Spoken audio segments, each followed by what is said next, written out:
Like a parent, you're 3 days before Christmas, you're excited to watch the kids, tear open the presents under the tree. That's kind of the same feeling, just the anticipation of something awesome. And we just feel like, our training has been great. The preparation couldn't have gone any better. And we're ready. The hay is in the barn. And it's just time to start playing and really having some fun out on this field.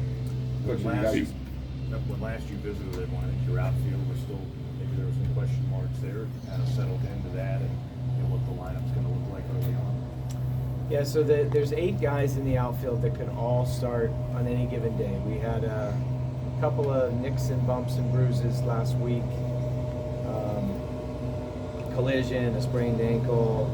Will Taylor's still trying to get to 100%. So I think that's the one area of the field where we'll see the most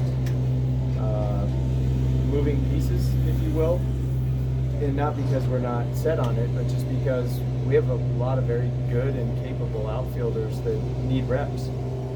So some of it will be just guys getting back to 100%, and some of it is just trying to, as we figure out what the best 9 guys are, giving some guys some opportunities. And said this before, we feel like we've got very good depth on this team on the pitching side and on the position player side. Those are good problems to have.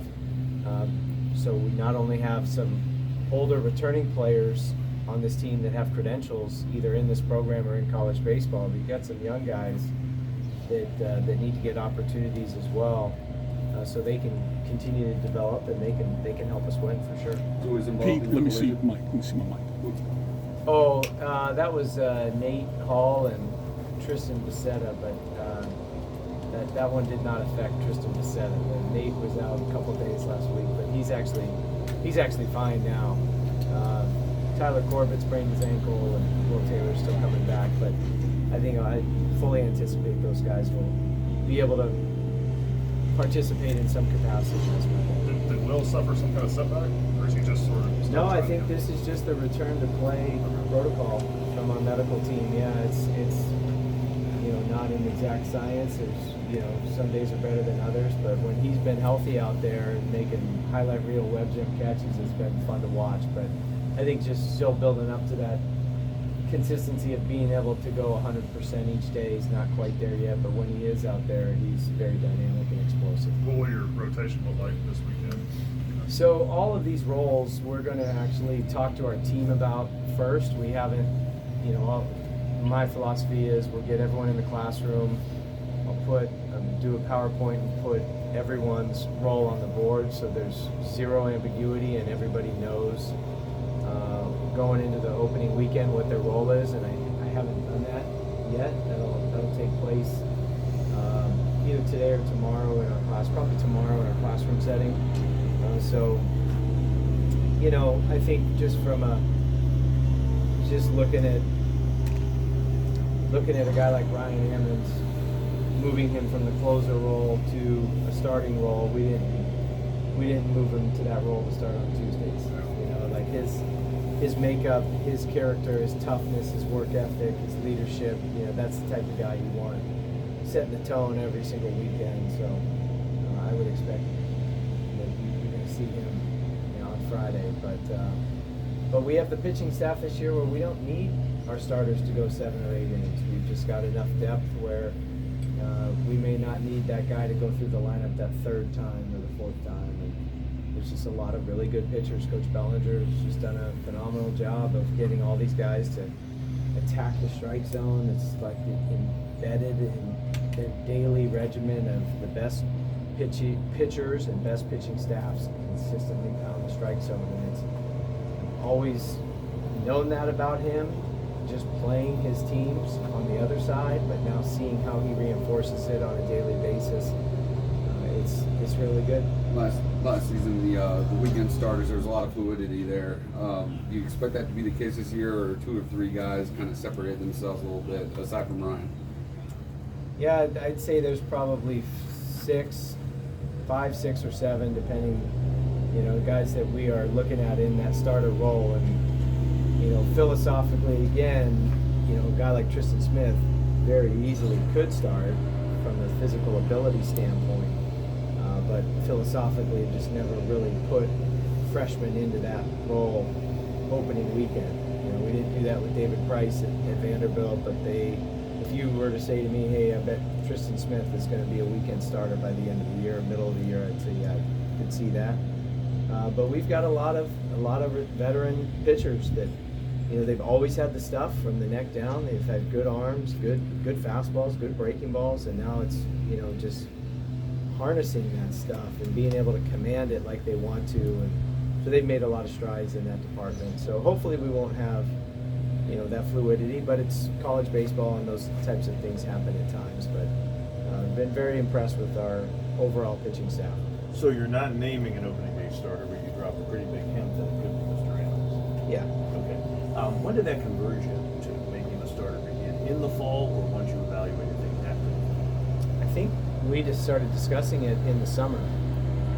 Just looking at, you know, Ryan is one of our most talented pitchers, and just wanting to have him impact the game consistently as much as he possibly can. And we all know that a closer is a very important role, but there's times where, you know, you have such a big lead you don't need to get to the closer, or whatever the case may be. So just getting one of our best arms to have that consistency of knowing that you know, that he's out there week in and week out in the same role, and he's really taken to it. The routine is different for getting ready to pitch. You know, before it's like, hey, go get hot, you're in 5 minutes, you know, and now he's got the full starters routine. But I think his mentality is the same. And the mentality is he's going to go out there and close the first inning, and then he's going to go out and close the second inning, and then the third, and do that as many times as he can. I think that's the right mindset, because that's one of his biggest strengths. With Caden Grice, local guy, obviously had a standout freshman season. The production was a little bit down last year. What conversations did you have with Caden this offseason, and where do you think his mindset is heading into this year? I think he's in a great spot right now. Caden, as we all know, he's an incredible physical specimen. If you were going to draw, you know, a left-handed power hitter, that's the body and the frame and the athleticism you draw. He can run as well. So I think getting him back over to first base, having a super athlete over there, big target, and keeping him engaged in the defense is going to be helpful for his offense. But offensively, he's really bought in this entire year of just making better plate decisions and understanding that he doesn't have to do too much to really impact the ball. He's one of the few guys in this country that can miss-hit a home run. And so sometimes when guys like that, they try to overswing and overdo it, and things, you know, the consistency and the quality of the contact can go down. But he's really bought into that, of just being super selective, and then he's really bought into the two-strike approach and just putting the barrel on it. Some of the most impressive at-bats I've seen this year in the fall and the preseason have been him with 2 strikes, of just simplifying, putting the bat on the ball. And it's amazing with a guy like that, with those long levers and that body strength. You know, sometimes less is more, and he's impacted the ball really, really hard with that 2-strike approach. So he's been awesome. You know, you always hope that the upperclassmen are receptive to making adjustments and new things, and all of these guys have been. So I'm excited for Caden and the type of season that he's capable of having. Looking at your ball club last year, it just looks like your batters were pretty patient and your pitchers weren't afraid to pitch inside. Is that kind of what you like? Is that the optimum style? Have those core principles been preached here in this process leading up? Sure. Yeah. Offensively, we consider ourselves a super run scoring unit, not a bunch of independent contractors. And I think a lot of times nowadays kids go up to the plate not thinking about being connected with the other guys in the lineup, and you've got a job to do until you reach home plate, and more just trying to get their best swing off for Twitter. And that's just a mistake, because this is team baseball and we're playing team offense. And so having that dynamic balance of speed and power has been a staple of all of our teams at Michigan. And when we've had that combination, we've scored a lot of runs because we could weaponize the long ball, the stolen base, just putting pressure on teams. I wouldn't say we bunt a lot, but we certainly have it in our arsenal and we can utilize it. And that's just the thing. You just never want to be a one-dimensional offense. You don't want to only be able to score when you hit the 3-run homer. You want to be able to score in a lot of ways because there's going to be plenty of days where the wind's blowing in or you're facing a really tough pitcher or you're playing at a huge ballpark and the home run's not available. And so they've really bought into that idea of thinking more of the offense about scoring runs than about swings. And then from the pitching standpoint, I think you guys are up there on hitting batters, but that's not always a bad thing. Well, that was more out of necessity last year. We probably, pointing the thumb, mistakenly put too much of a target on developing the stuff and not really harnessing the command, which is why Coach Bellinger has been such a breath of fresh air, just because he harps on it daily about command and throwing strikes. But it's very easy in today's age to get caught up in technology, and there's some bullpens that I've seen online. It looks like they're launching a rocket, not throwing a bullpen, and so it's just it's some kids get caught up in that, some coaches get caught up in that. I'd say we got caught up in that a little bit too much last year, more on developing the movement of the pitches, whether it was induced vertical break or horizontal break, more so than this is college baseball and command wins. And so we shifted at the end of the year, and we're just going to pitch inside and we're going to attack, and more of a mindset thing. And it suited us. It suited the personality of the team. How familiar were you with Jimmy when you first got this job, and why did you specifically target him? So Jimmy tells the story of when he was a 23-year-old recruiting coordinator at Monmouth. He couldn't rent a car yet, and so he would bum rides from other coaches. And so I guess he hit me up and got in the car going to the next event or the next field. I don't remember that, but I got to know Jimmy's work when I left Maryland for Michigan. Coach Sheff and Jimmy Bellinger and Matt Swope, that was the staff that took over. And so seeing how well Jimmy did going to 2 super regionals with that Maryland team and really just taking them to unprecedented heights, and then seeing what he did at Kentucky super regional in year 1, and then his teams at Florida State, and all 3 guys on all 3 weekend starters on Team USA. It was always uncomfortable playing his teams. We played at Michigan, we played Maryland, and we played Kentucky, and it just was smothering. It just was always uncomfortable because their staff would just pound the strike zone. And now I've got to see that firsthand this year, and seeing our players be the benefactors of it. Coach, Riley Bertram has played for you for a long time. Tell us a little bit about him and what he will bring to this team. Riley's a winner. He's the youngest of 4 brothers. He's tough. He's that how to win awareness gene. He's got it. And whatever he lacks in tools and physicality, he makes up for with tremendous baseball IQ, tremendous baseball savvy and smarts. He's got a knack for performing in the clutch. He's just very mentally tough, very consistent, plays very good defense, and he's a leader. He's a talker. He's vocal out there. He's just a winning player, and he makes winning plays. And so having him come over to Clemson was something that was very important for us, and helping solidify an infield. We didn't know at the time that Ben Blackwell was coming back, but now that Ben is back, and we've got an infield like we have with Blake Wright, Ben Blackwell, Riley Bertram, Caden Grice. I mean, I'd put our infield up athletically and from an experience and talent standpoint up with anybody. They've been very dynamic, very good, and Riley's one of those guys that's just out there talking, and it's the little things. It's something as simple as a catch or throw going away, getting into center field, but he's holding the tag on the runner, or a guy stealing a base and a pop fly goes up and he's pretending to turn a double play to get the runner to slide. I mean, he's just all these little things that would never show up in the scorebook. He's just really good at all of those. How is Cooper Ingles' health, and kind of what role do you anticipate him starting the year in? So Cooper is still coming back from the arm, and I'd say there are days kind of like Will Taylor where he's 100%. He looks awesome and looks amazing, looks dynamic.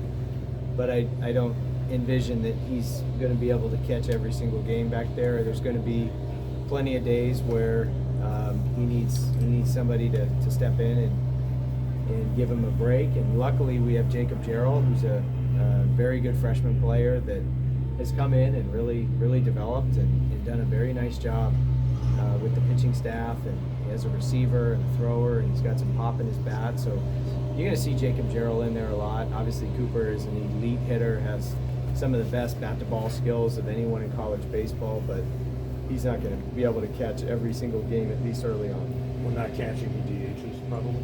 Yeah. It all. Matchups. Well, no, he's that type of player, but it all making sure he's healthy and feels good. But yeah, you would think so. Is there anybody else that would be limited or not available this weekend? We have, I think, like everyone has, we have some bumps and nicks and bruises and guys still progressing back, but there's nothing that is alarming that's going to keep anyone out for an extended period of time. But like any college team, nobody's ever 100% all the time. So we're not 100% right now, but it's not going to be anything that's going to stop us from competing at a high level. Jack Leggett's somebody you brought back into the program. What does his role look like since he's been back? What has he added?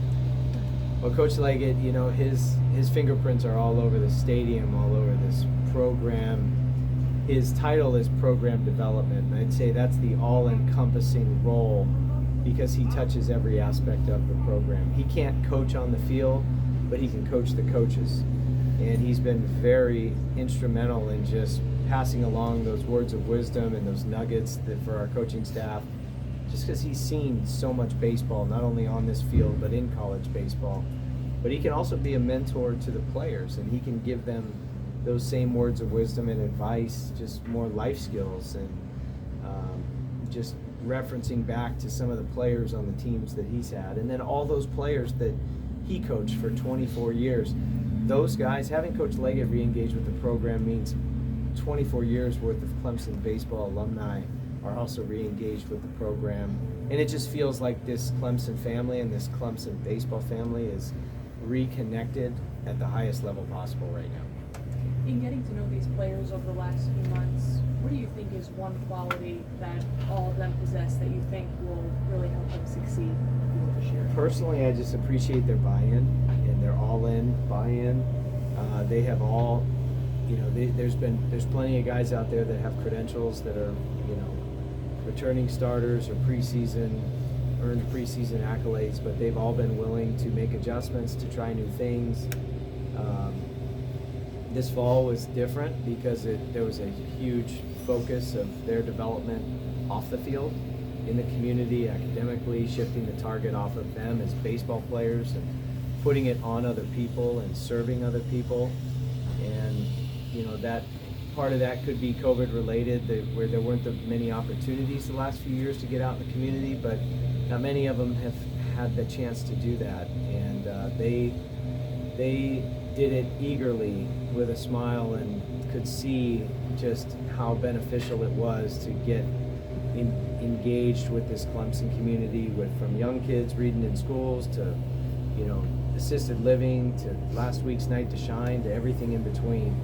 It's just been phenomenal. What do you feel good about? Maybe what do you still have questions about heading into the opening weekend? I feel good about our talent. I feel good about our preparation. I feel good about everything we've done to get our team ready to play. The question mark I have is the response to adversity, and that's every coach's question because we just haven't seen it. We saw a little bit of just looking at last year's stats in seasons past, where a little bit of a roller coaster, and just want to see them be able to respond when something bad happens on the field. And we've really tackled that in a very good way, just with the ability to say, good, we're not that bad that we need every call from the umpires. We're not that bad that we need every ball to bounce our way. So just getting them to understand that we're going to take that gut punch, we're going to get hit in the face, but we're going to get up when we get knocked down and keep moving forward. It's one thing to talk about it, it's another thing to be about it and do it So that's the one thing I'm excited to see is all this mental toughness training, all this, really pushing their limits and their boundaries and getting them out of their comfort zone and getting them comfortable being uncomfortable. I'm excited to see how it shows up on the field when we're trailing in the 8th or the 9th, or the team jumps out to an early lead, or guys feel like they're getting, they're on the wrong side of a lot of calls. Let's see our response there.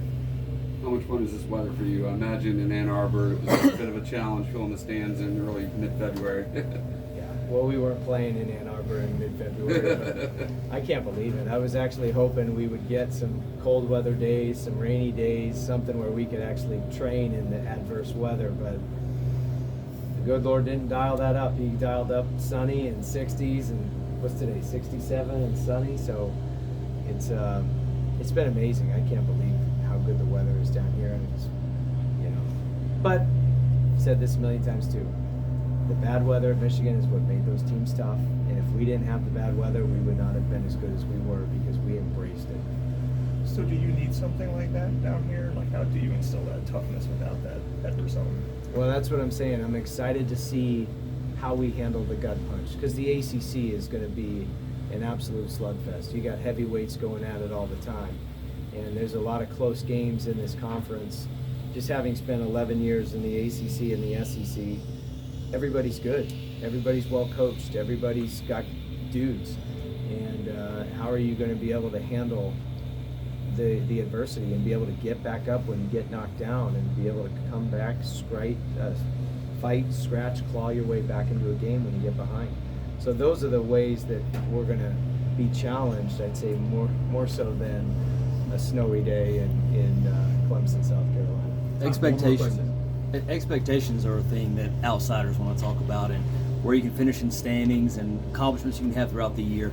How do you manage that with your guys? And what is your approach to handling expectations of accomplishing things, not just wins and losses? Yeah, well, personally, I think the College World Series is the standard for Clemson baseball, and we shouldn't deviate from that, even though we haven't been since 2012. Clemson baseball is still Clemson baseball. It's a blue blood. We're working very hard to restore Clemson baseball to its rightful place on top of college baseball. So you have the long-term goal. We want to win the program's first ever national championship. And if we don't do that, we at least finish the season in Omaha where we belong. And then you scale it all the way back down to just the power of one.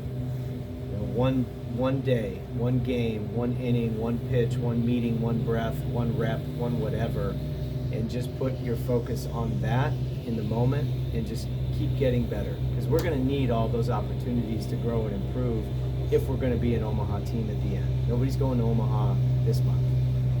But that's how we do it. We know where the destination is, but then we keep the target squarely in front of us. Whatever we're doing right now is the most important thing we're doing. All right. Thank you, Coach. Thanks, Coach.